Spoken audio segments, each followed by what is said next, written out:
think the project came together initially through, I think, Eric Feig and Stokely Chaffin. It started with me actually in the 5th grade when I was in, I think Mrs. Lamont was our librarian, and she found this book by Lois Duncan called I Know What You Did Last Summer. I read it and thought I'd read Howard's End, you know? I mean, this, you know, it was all about the secrets that can kill. Just reading from the back of it, I love the idea that these kids had graduated high school and were going on to college. That's a moment in time in general that every kid can relate to. So Eric took the book to Mandalay, to Jason Blumenthal, I believe, there. I thought, my God, that would be a great idea for a movie. And Eric came home and he was like, so I pitched your book today. And it was kind of like, well, that's great. And he was like, but they like it. And they came at me basically saying, you know, we love what you did with the Scream script. What do you think about this?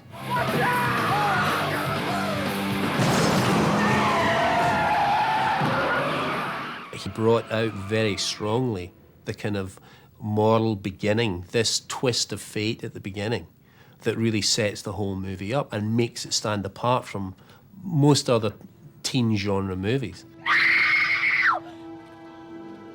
I couldn't see it. Look, I swear. Once these kids do the wrong thing, they're outside the system. I think he's dead. Shit! They don't have the umbrella of civilization and society to help them. They can't call a cop and say, I'm being chased by some crazy killer because we left someone for dead on the side of a road and then dumped him in the ocean. We've got to call the police and get an ambulance out here. Hey, what's the hurry? Guy's dead. You're not a doctor. You don't make that decision. Use your brain, Julie. We call the police and we're fucked. The key element in the whole casting process was finding actors who also look good because it is a movie and we have attractive people in our film, but they had to be great actors. And it was very exciting because there was a whole batch of brand new teen actors who were coming onto the scene. You had to find people who were popular because they were beautiful, but they were likable. The first piece of casting we had was Jennifer Love Hewitt. Guys, hi. I'm on sexist overload as it is. Kill the commentary. She projects this sort of innocence and vulnerability that we really needed for that character. I had always thought that she had a special talent. When I wrote the character and then someone said, what about Jennifer Love Hewitt? I went, yes, without a doubt. She is the one. This movie was such a huge opportunity for me. I'd never been able to, you know, be the lead in a film before. And the only thing that kind of people even really knew me from was Party of Five. Who sent this? They originally sent it to me for Sarah's character, which was interesting, which I liked. But as soon as I read Julie, I was like, and it had nothing, I swear, to do with like it being the lead character in the movie or anything, which people still to this day think. It had nothing to do with that. I honestly just liked Julie better and felt like I kind of identified with her better. Don't you see? He's got us now. Okay, this is exactly what he wants. We can't go to the police, not now. He's made sure of that. She read the "What are you waiting for?" scene. What are you waiting for, huh? At the end of her reading, she also broke character and she laughed and she smiled and she looked right at camera and she said, I love doing that. And if I was going to be in a horror movie, I wanted to get to play the part that won. You know, I really want, because that way I didn't have to be afraid, because I knew that I was going to get to kick some butt in the end and not have to die. And I promised my grandma I'd never die in a movie. And it was really that smile and that giggle and that breaking in character that was so unbelievably endearing. They really took a chance on me, and because of this movie, you know, the rest of my life has kind of gone the way that it has. Did you guys break up? Hey! What are you two doing here? I loved Ryan. I thought he had just a natural thing. Hi, Bear. I wanted him to play a part that is not really him. Ryan isn't a jock. He's physically not that. He has a great physique, but he's not 6'2". He's not a quarterback. He doesn't have that feel. Ryan pulled it off in his performance. You shut the hell up! He played the imposing, you know, disgruntled, angry young guy so well. We didn't murder anyone. He was still alive when we dumped him in the water. Do we have to rehash this? It was an accident. The guy was in the middle of the road. Ryan had to almost overcompensate in terms of his aggressiveness to be a domineering force against a bigger guy. You're gonna die. Hey! Stop it! What are you doing? Stop it! I didn't do anything. And then I wanted Freddie Prinze to be Lying. Ray. For Freddie, who is much more like Ray in reality. He's like a kind of everyman. Look, he's after me too. I got a letter. It's incredibly difficult to walk the tightrope between sort of thriller and comedy. Oh, you got a letter. I got run over. Helen gets her hair chopped off. Julie gets a body in a trunk, and you get a letter? That's balanced. What body? Kevin is a kind of, he's a funny guy. He writes scenes that are based in reality, but people always joke with each other in any circumstance. That's the balance between horror and humor. You really have to, you really have to sort of pick your moments.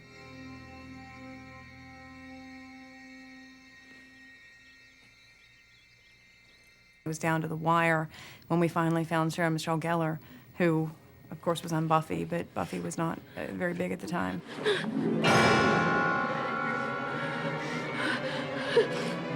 I wanted an actress that had a certain warmth within her, but could come off as being a bitch.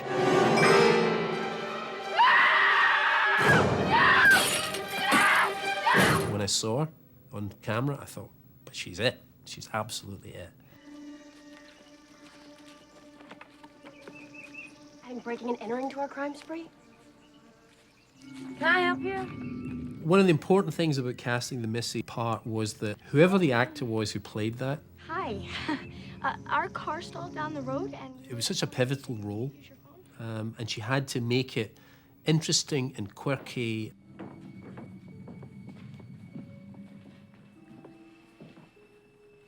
Phone's over there. It was very important to cast. Someone would have such a presence in her two scenes that it would stumble the audience in terms of unfolding the story. My name is Missy Egan. Are you girls from Maribel? Oh, Southport. Oh, I went to Southport High.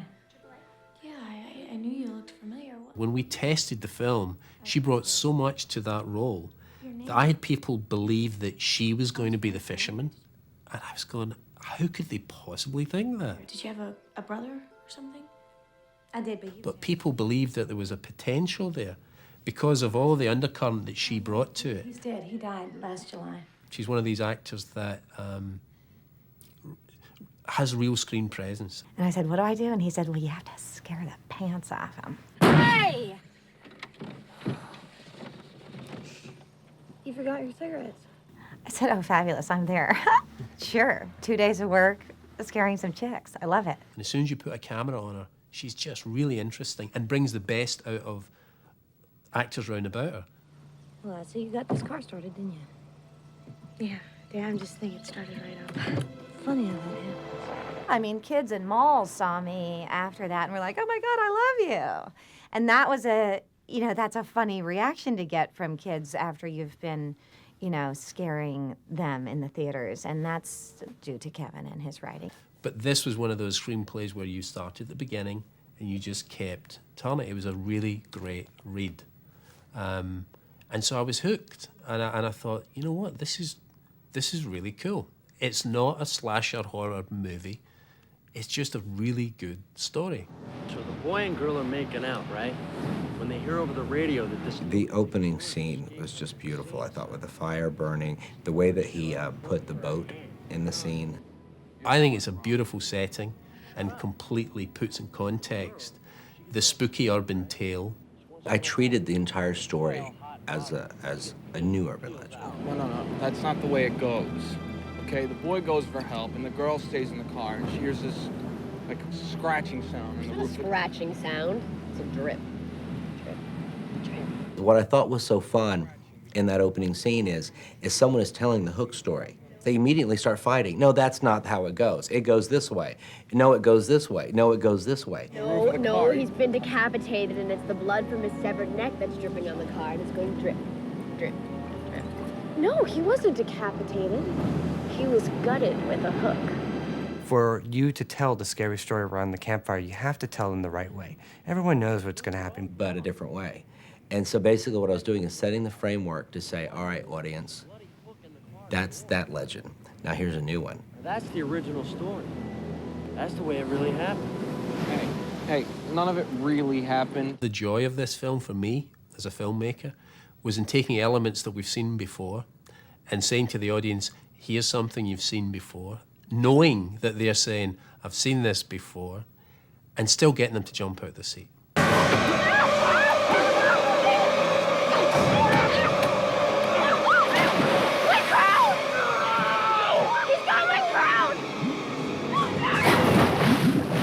If we didn't, if we said, okay, let's not do that, you would be disappointed. And the trick is, give it to them, but then time it so that they still get the thrill and don't become disappointed. And I think we pull that off.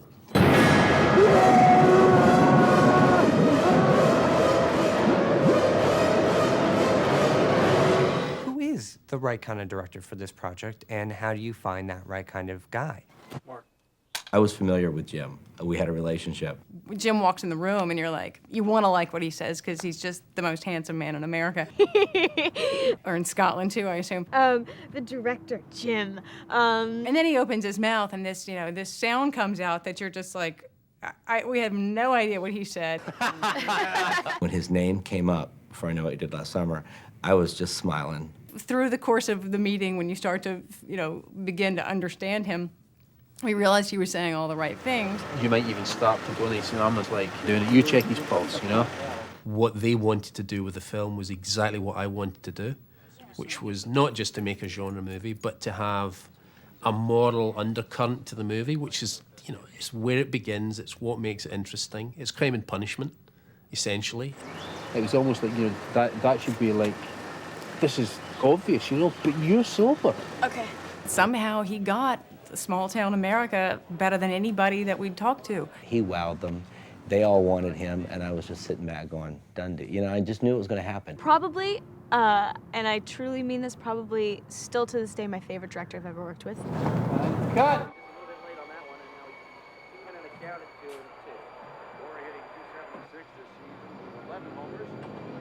Below his league meeting average of 376. Here it has design now for the ball and the pitch. Although it's a horror movie and there's the silly aspects of, kind of horror movies, which is, it's a fisherman kind of chasing us around with a that's Hook, by the way. This is Hook.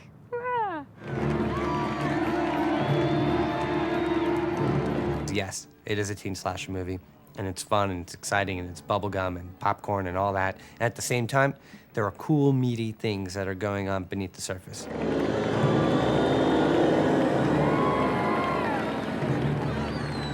Clearly you have a story about good and evil and characters who are operating on the verge of that, what is right and wrong.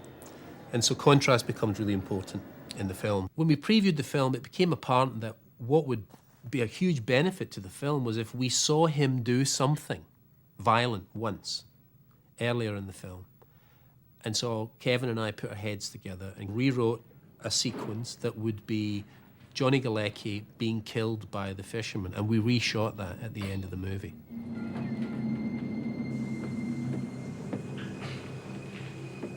What that did was buy us another hour in the movie.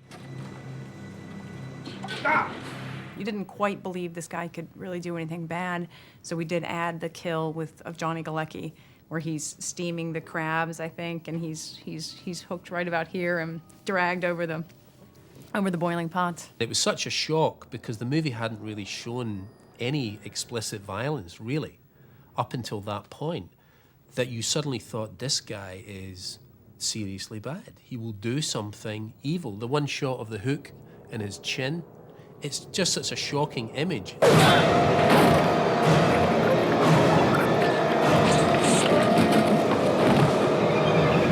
Initially, I refused to shoot virtually any blood at all. Jim had made a stand that he's not going to show any excessive blood. There were moments when executives wanted us to shoot more of the gore.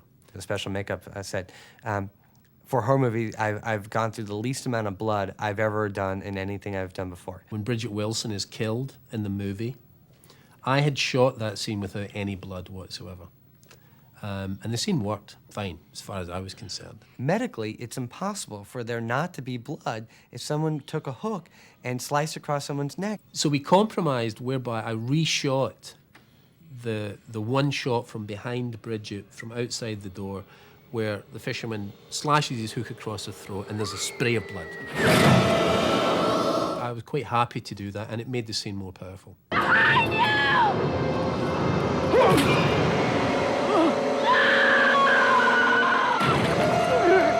The scene I think is probably the most effective scene or sequence in the film is literally from when Sarah's in the police car right through to the point of her death.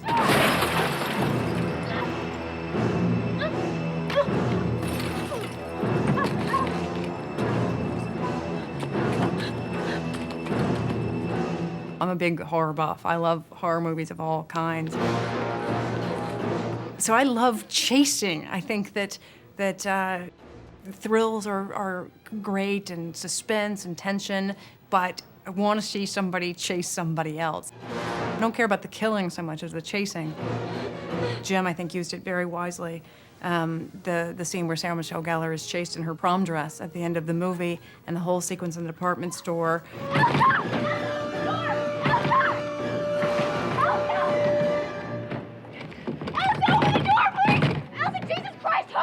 The actual store, I fell in love with when we went to the town.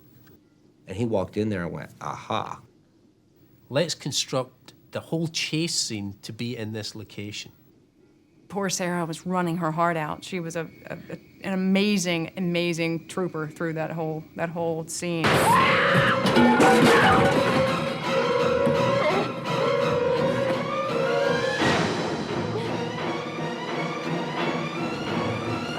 Had a hand-drawn elevator that was completely original, had been there for 80 years.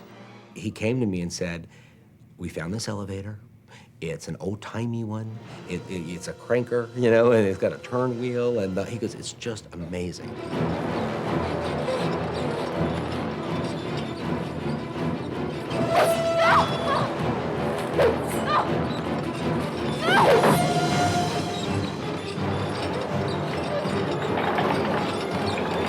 He basically told me what he wanted, and I sat down and typed it out. And so everything that's in that scene was essentially made up. Jim gave it life in a way that we had never imagined.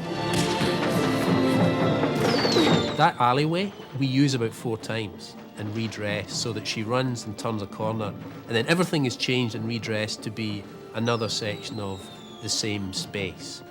And so where Sarah starts when the policeman is killed, that's exactly the same space that she runs through with the buses and the trucks that leads to an alleyway that leads out into where the crowd are passing. And he extended it to such a length to the point where you almost think, well, she's gonna live.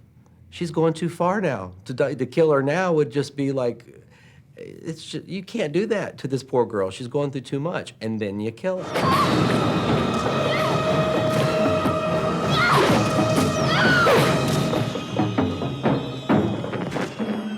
A kind of key scene for the mood of the piece is the visit that Julie and Helen make to Missy's house, the Anne Hesh character. Jodie Foster tried this, and a skin-ripping serial killer answered the door.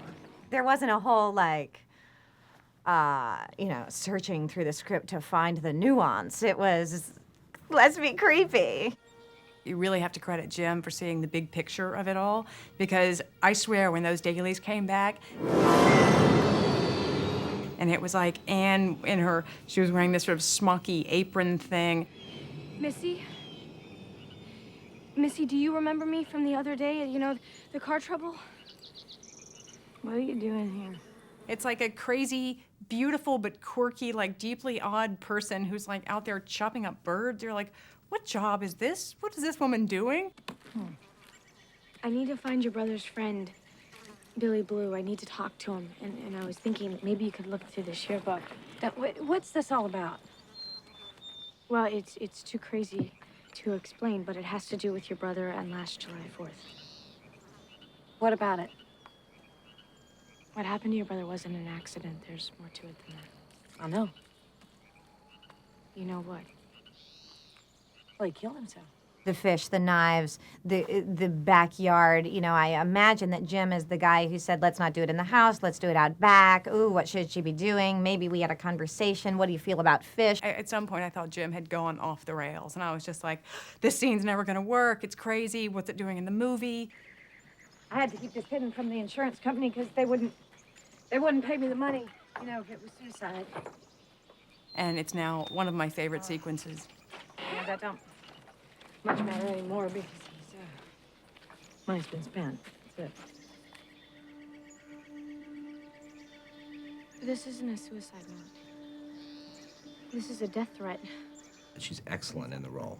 You know, she really does embrace everything that was on the page and then some. I mean, you know, it was just 2 scenes, and she's very memorable in What it. do you mean you saw him? Where? Where did you see him? He was crossing the road. We hit him. It was an accident. No. My brother drowned. I saw him. He had Susie tattooed on his arm. Tattoo? He doesn't have a tattoo on his arm. I saw it on his right didn't forearm. see anything. Get out of here. Get out of my house. When I arrived on the set, Jennifer and Sarah were so enthusiastic. And action. And so thrilled about what they were doing. And I think that's really neat. I think that showed. She was like this little wood nymph running around all day. I just thought she was great. She was fun. Ray! Ray! Ray! Julie, what are you doing here?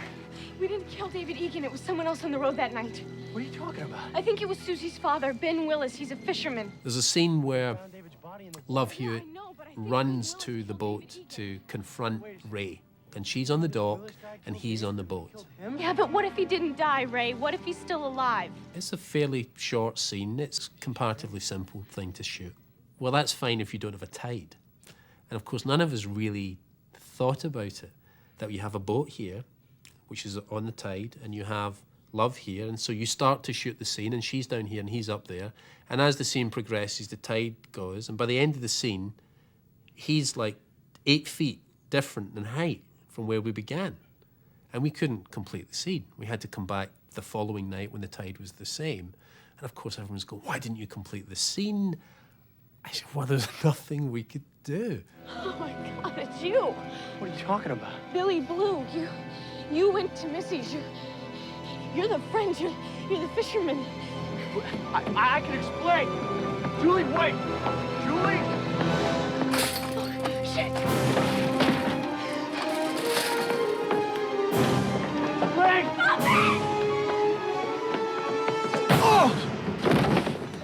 The biggest problem I had in the entire film was filming in and around the sea. We were filming on the Cape Fear River, and our nautical expert was fond of saying they don't call it the Cape Fear for nothing. Never, never, never shoot on water. This elemental force is uncontrollable.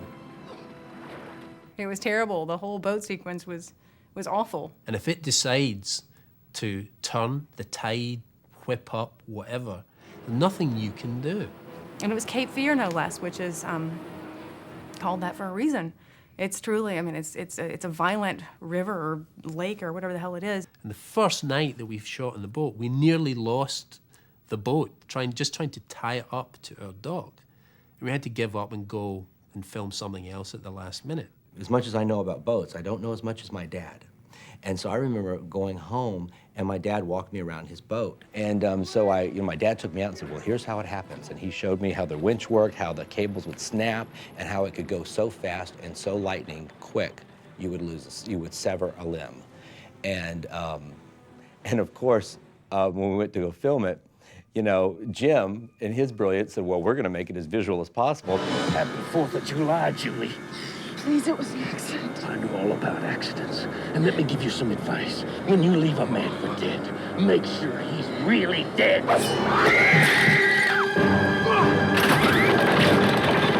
So they had him drugged up all the way up to the top of the A-frame, and then the cable snapped, and then he lost it at the top, and it went flying off into the water.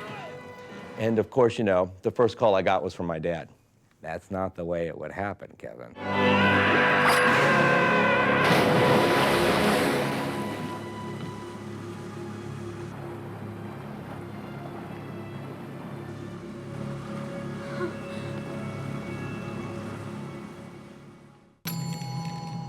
I had a great introduction to filmmaking. You know, I kind of broke on and I latched on to a great moment, because the timing was everything with my career in that regard. And so I still pinch myself.